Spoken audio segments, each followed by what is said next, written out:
Hello and welcome to Driven by Doing podcast. Today we have special guest from Vancouver, Sam Hasty. Sam, welcome to the show. Thanks, Venki. I'm really happy to be here.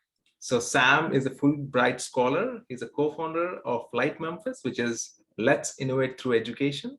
And currently now he is a strategist and consultant at Active Impact Investments. In this episode, we are going to learn more about Sam and his story and how he got to where he is today. So let's get it started, Sam. So tell us a little bit more about your background, and especially you did your bachelor's at Rutgers, and walk us through that journey from your college days.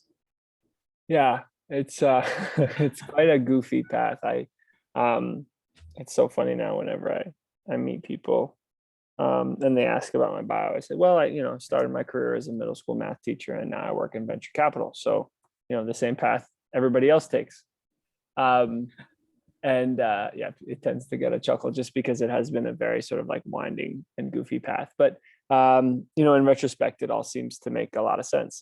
In college, I did a lot of silly things, as many people do in college. But I found that some of the few moments where I felt really fulfilled and engaged and in love with work was when I was doing service work.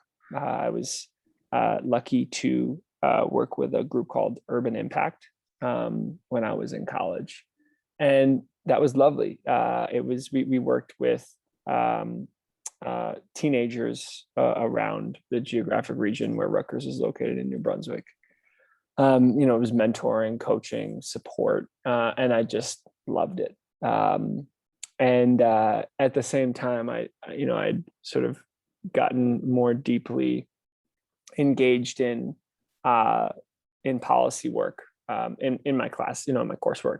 Really interested in politics and policy, and just kept coming back to the fact that a poor education system really harms any democracy's ability to succeed.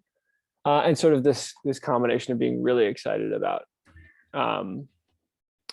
service work broadly and working with teenagers, and this belief that education's is sort of pivotal to any well-functioning democracy.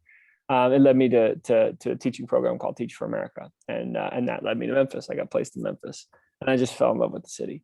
I taught middle school math there for several years, and to date, it's been sort of like my favorite job.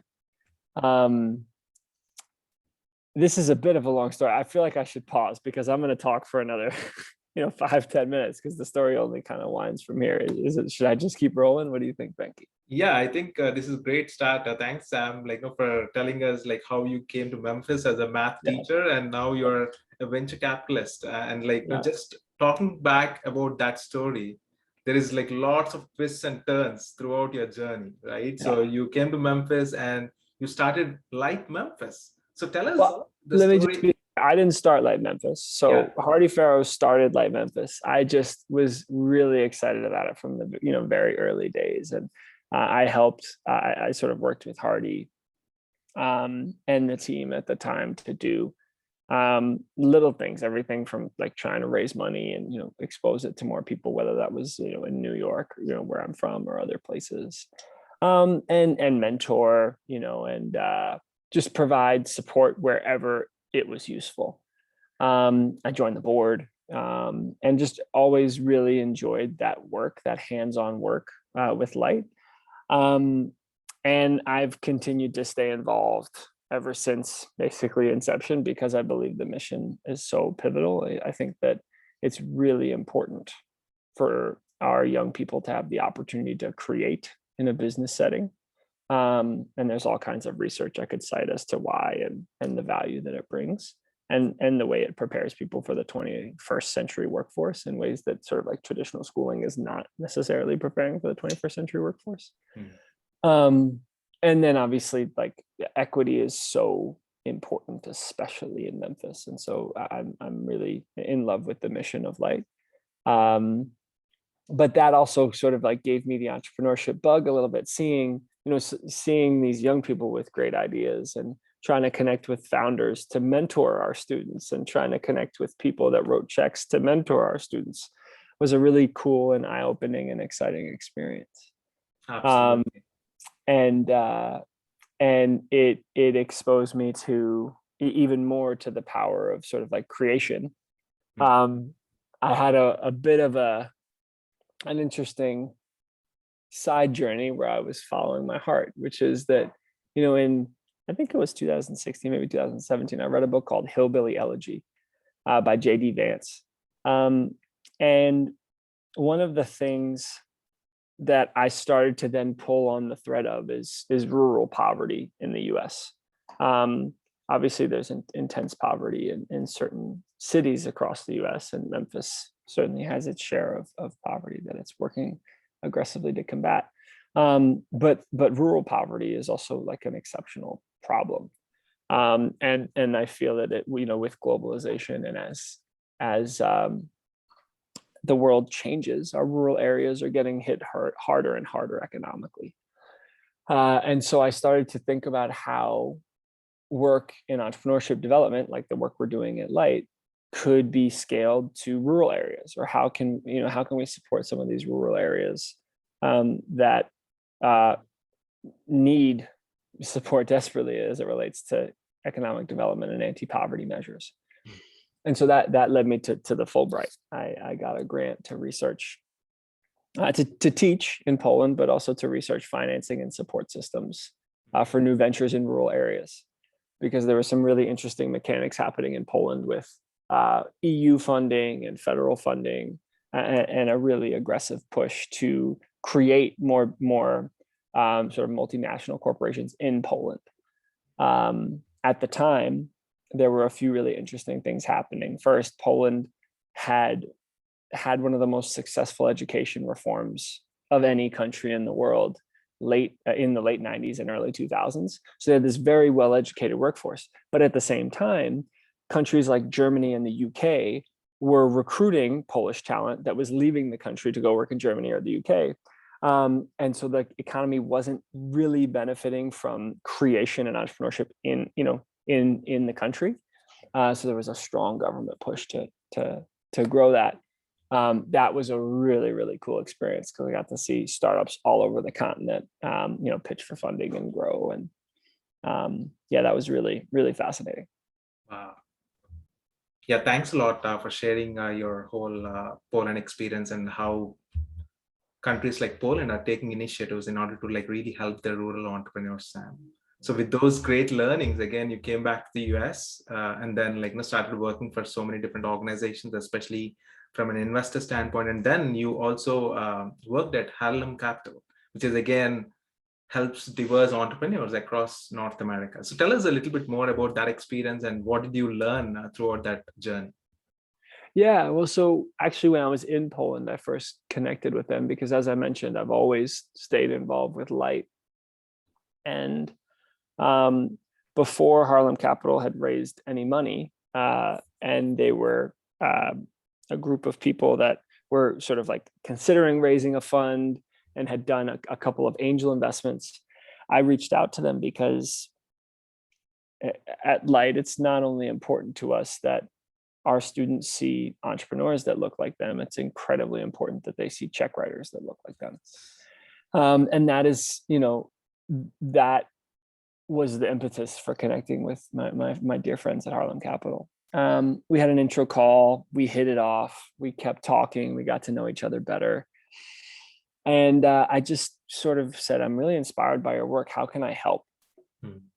And so I started helping, and that was everything from trying to source deals to, trying to find funds that would invest in them, trying to connect them to potential LPs, because I had a bit of a network with, other asset owners, high net worth, family offices, foundations that might want to invest in something like Harlem Capital. And that went really well. Harlem Capital went on they were targeting 25 million for a first fund. They ended up raising 40 million. They hit their cap of 40 million, which was really cool. I invested in the fund, which I'm very proud of and excited to have done. And yeah, I mean, I can't speak more highly about that team and that group. They've since gone on to raise $134 million second fund. They're growing like wildfire. The team is exceptional. Like, I've met more people much smarter than me in that team and in that process than I've met anywhere else. It's a really exceptional organization. Wow, just a great experience, just going through that process and learning. And you just mentioned that you got a great network through that Harlem Capital as well. So just looking at all their portfolio and the great things that they're doing, it's always inspiring how they're investing in diverse entrepreneurs, because in the last couple of years, we have seen a lot of funds that are coming up, especially to help diverse entrepreneurs. So Harlem Capital is definitely the top VCs that are helping in this sector. So, and now coming back to your investor, I mean, as an investor, you invested in startups and different funds. What are the things that you actually look in, especially when you're investing in startups? Is it the team? Is it their product? Or what are the different things that you as an investor look into in entrepreneurs? Yeah, I think this is a really interesting question, because team is probably the most common response to this question in the history of history. And I think it's a good response, and I think it's pivotal. What's interesting, though, is data shows that of all the factors that you could consider, the one most closely aligned to success in early stage and angel investing is timing. And so while I value team tremendously, I think timing is something that I personally value and weight quite heavily in my assessment. And sometimes that can really hurt because, I made a bet on a very, very strong team, and I thought the timing was perfect. And for all intents and purposes, it was. And unfortunately, that company, I'll say as an aside, that company went on to raise a Series A and Series B from some of the biggest names in the world in terms of venture capital. They raised $70 million in their Series B financing, and they went bankrupt 14 months later. And at the end of the day, timing is great, and we got the timing right on that. And I think we got the team right too, but there are so many other factors that are so pivotal. That even with great timing and a great team, things can still go wrong. That's a great insight, Sam, especially just hearing it from entrepreneurs like you, who has already been through that process and also investing in other entrepreneurs. Just we hear all the time about team, and especially just in the last few years, I also learned that timing is super critical for any entrepreneur or the startup to actually succeed. And you just shared an example where anything could go wrong, irrespective of whether it is team. We talk about execution and team a lot in the startup ecosystem. And just you shared an example where even the timing could go wrong. I mean, it might not be the standpoint where we have invested, but going forward, things might change differently that we haven't anticipated. So especially entrepreneurs who have successful startups, we hear a lot of examples from them, right? What have you seen most entrepreneurs is critical for their success? Is it especially first-time entrepreneurs? They don't have any experience. They're just getting out to share what they think that they could build in order to change the world. So what are the key skills that entrepreneurs have, especially in your journey, that you have seen that made them very successful? Great question. And there's a great book that was just put out by Ali Temaseb called Super Founders. Highly recommended to anybody that is a reader, gets their information from reading, and is interested in this topic. I think some of the insights that stuck out most to me, one of the insights in particular, is that founders of unicorn companies often have a history and demonstrated value of attempting to make things better and tinkering, and iterating and improving. And that doesn't have to be a startup. You don't have to have tried to start 8 companies by the time you're 21 years old to be a tinkerer. But oftentimes there are people that see problems, identify opportunities to improve that problem.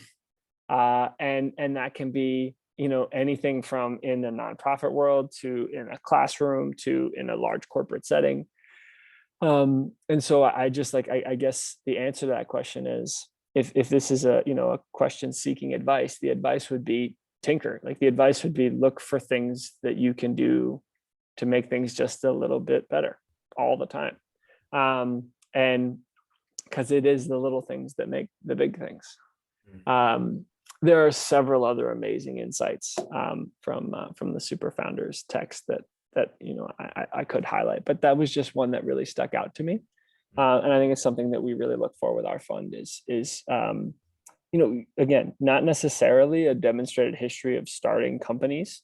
Even starting something that failed is fine. It's just a matter of demonstrating that consistent interest in growing, making more efficient, improving, systems around you.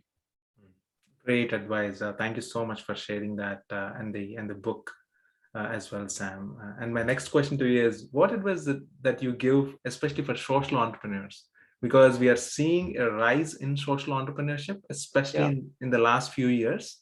Yeah. So especially you are in that space. So what advice do you give for people who are listening, who are wanting to become social entrepreneurs? Because historically, we have seen that this space is kind of very challenging for people, even though they have ideas, they wanted to really make an impact, but still they didn't have the resources or the right kind of environment, right kind of people around them. So what advice do you give people who are thinking about becoming social entrepreneurs or wanting to make things better just in their community? Yeah, it's a great question. And I think the question might be too broad to answer. I think maybe, or for me to answer well, I think at a high level, remind yourself it's a really good question. I appreciate you asking. And I think that when you are fighting a fight, and in this moment, I'm actually quite discouraged. So I empathize with those that feel this. When you're attempting to combat evil in one way or another, it's pretty easy to feel sad about the problem. I mean, climate change is a great example. Right now, our fund invests in things that quantifiably reduce GHG emissions. Part of my job is to be up to date on news in the climate space, and everything this summer has been heartbreaking again and again and again. A new forest fire, more people dying, more floods, more destruction, more death. And it's really starting to get to me. And I think that can be true for anything you look at. There's data about racial inequity in Memphis that is heart-wrenching, truly.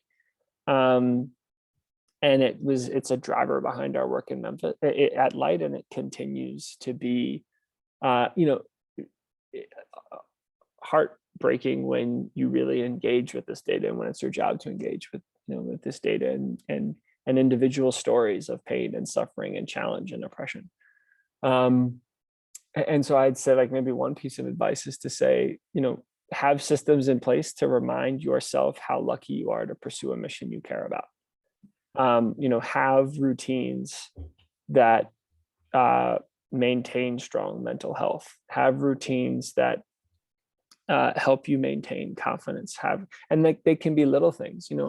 Maybe your listeners have heard of the simple tip to write down 3 things you're grateful for every night. But sometimes that's not always the answer.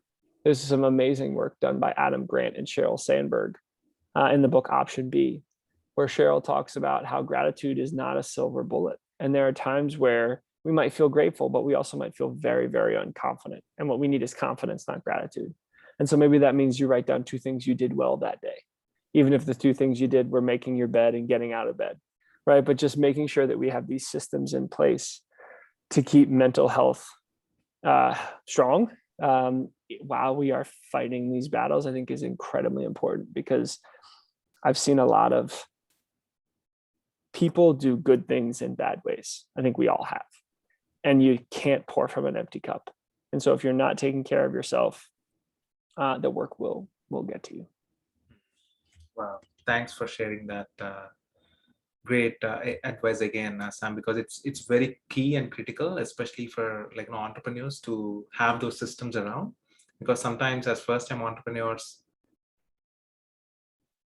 they don't know, or we don't know a lot of things getting into the zone, because we are so passionate about our own thing that we wanted to achieve somehow, and there are so many hurdles going through that journey.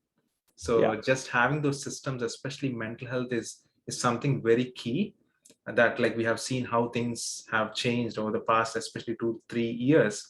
And there are even startups coming into this space to really help people all around the world with the mental space. So thanks a lot for sharing that. Yeah, no, and just one thing to add there, I'd say that, oh goodness, I've lost my train of thought. It'll come back to me. We can move on. So again, thanks a lot for sharing that, Sam. And my next question to you is, creating entrepreneurial mindset at very young age is super critical, especially given how things are changing at a rapid pace around the world.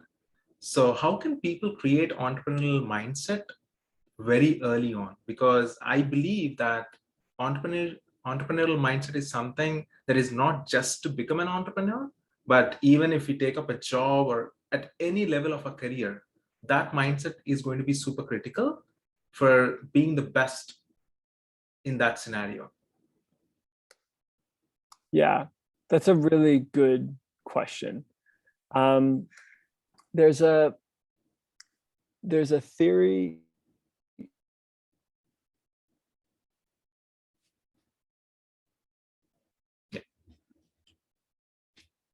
Yeah, thanks, Venki. That's a great question.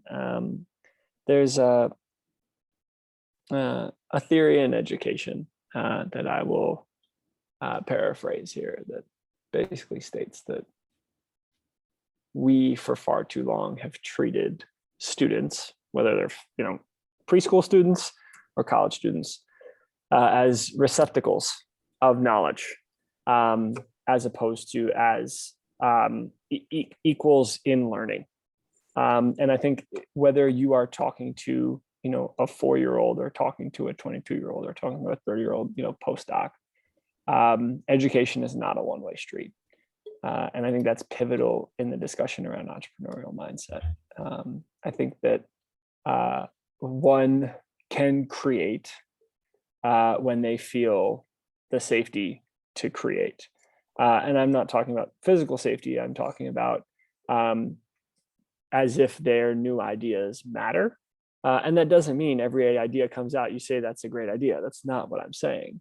What I'm saying is, it is not a situation where any relationship is one person has all the knowledge and one person has none of the knowledge. It is sort of like a back and forth symbiotic relationship where information is being exchanged.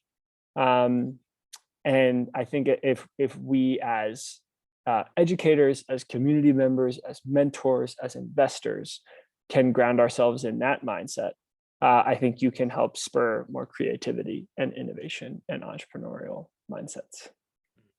Wow, great answer, Sam. Thanks a lot for that, because just as you just elaborated on, education is not a one-way street, because I always believe that there is always so much that we could learn from others, because everybody is different and everybody has their own ways of learning.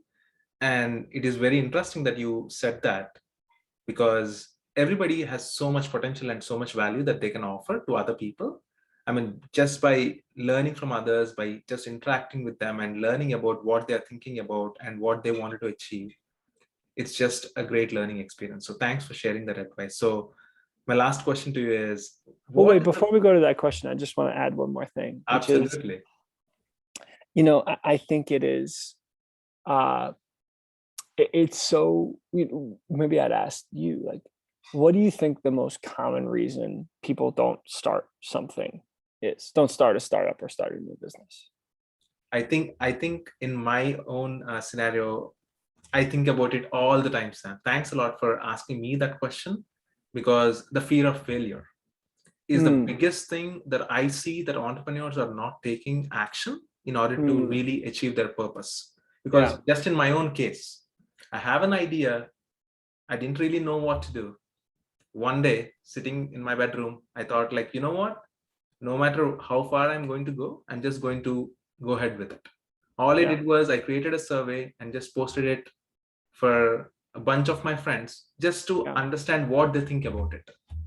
And it all got started just like that. Yeah. And if I look back over my journey, my own entrepreneurial journey for the past 3-4 years, all it takes is take action. I think that Yeah. is the biggest thing that I always tell, like, even entrepreneurs who are just getting started.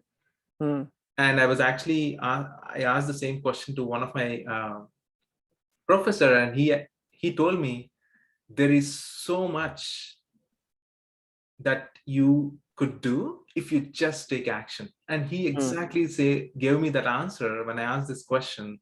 And he told me, Venki, you know what?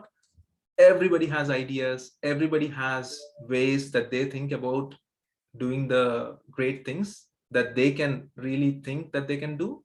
But the thing is, again, taking action, fear of failure, and also thinking that, hey, if I had this idea, I'm sure that many people might have got it.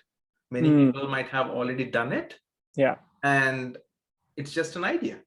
Yeah. So And I I think, think that last thing is so interesting, right? So I certainly agree on the fear of failure side. And, I empathize also with this almost immediate reaction whenever I come up with an idea. And I know others have shared this from conversations with them. It's like, I'm sure somebody else has done this, right? I'm sure somebody else has thought about this. And I think that's a symptom of the mindset I was talking about before, which is someone else has all the answers, not me. Like I am, I receive information. It's not, this like circular relationship. Um, and so I think that mindset actually has probably killed a lot of innovation just on its own. So anyway. wow, thanks a lot for putting that up simply that way, Sam, because just while you said that, I was just thinking, like, again, everybody has ideas, and like we think that somebody might have done it before us. And just in my own experience, I listened to a ton of podcasts, and I had this idea of connecting people through virtual communities. And I heard the same idea again and again over the past 3 years, that exact same idea that people have tried Yeah. and failed. And Yeah. every time I listened to them and started to think myself, like, you know what, yes, I think this person has same exact idea that I got. He has tried it. But I always used to believe that, you know what, there is something else, there is something Mm. else that I could potentially solve in this space that none of them have thought about. Yeah. I kept Yeah. saying myself that over the years, and that's what helped me in order to pivot myself into the areas that were still yet to be uncovered to Mm. help people. So that really helped me in my journey. Great. That's awesome. So thanks a lot for asking those great questions. And like, what is the best advice that you got in your career that really helped you, Sam? Wow. That's a good question. I've been the beneficiary of a lot of good advice. And I think it just depends on, when I heard it. I think I was very lucky to have a mentor in college, who's a Black man. And I had this tremendous guilt for my whiteness. That's kind of the cleanest way to say it. It's certainly more like nuanced than that, but I just felt, I have every form of privilege one could ask for. And I always, or certainly throughout college, I held this, this chip on my shoulder, this guilt about, feeling like I didn't deserve what I had. And there's positive aspects to that, because it led me to work, service work. At the same time, I remember this mentor and I were out to lunch one day, and he looked me in the eyes and he said, listen, it is not your job to apologize for your privilege. It's your job to use it for good. So you don't owe anybody an apology. and you don't have to feel sort of like inferior. You just have to use this to make the world better. And it was, I felt it was tremendous advice because of the empathy, right? Like the empathy that he showed in that moment was exceptional and was superhuman in a lot of ways. And I was tremendously grateful for that personally. But that is one of, sort of like 1,000, pieces of advice I could share that have been really, really, truly life-changing. And some of the best advice I've ever gotten have come from the students I taught. I'll just share that if I've always, since I've left the classroom, I think I've most missed the candor of 12 and 13-year-olds. They tell you exactly what they think, and it's very refreshing.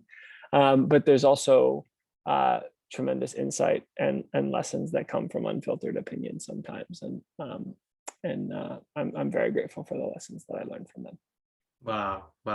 Just reflecting back on all your experiences. Thanks for sharing those wonderful lessons that you learned and the great advice that you got over the years that we could all learn from. And what about you, Venki? Yeah. What was the best advice? What was the best advice you've got? Yeah, I think the best advice that I got is to just move forward, irrespective of whatever you come across, because that's one thing that, especially for me, the way that I grew up, there are no entrepreneurs in my family, Sam. And to come out of that phase and just learn about entrepreneurship, I just used to ask other people who always have proved themselves as successful entrepreneurs, what is the best advice that they would give for a first-time entrepreneur? They always, the common advice that I always used to get is just keep going, just keep moving, irrespective of what are the problems. Because I think once you know your purpose, it's very easy to move forward, because it's not about the money, it's not about the fame. It's almost like it, that if you have to move forward, there is no way looking back. When you are in that zone, it just makes it more sense, and it makes it life a lot easier. So that is the advice that I got several times over the years, just to keep moving forward.